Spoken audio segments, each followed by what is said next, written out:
காற்று வந்து உன் குழல் கலைத்தால் கைது செய்வதென ஏற்பாடு.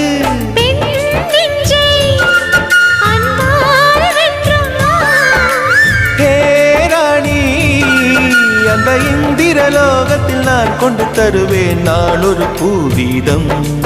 உன் அன்பு அது போதும். தொடு தொடுவெனவே வானவில் என்னை தூரத்தில் அழைக்கின்ற நேரம். விடு விடுவெனவே வாலிப மனது விண்வெளி விண்வெளி ஏறும்.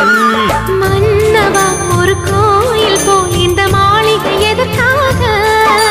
தேவியே என் ஜீவனே இந்த ஆலயம் உனக்காக. வானில் ஒரு புயல் மழை வந்தால் அழகே என்னை எங்கனம் காப்பாய். கண்ணே உனை என் கண்ணில் வைத்து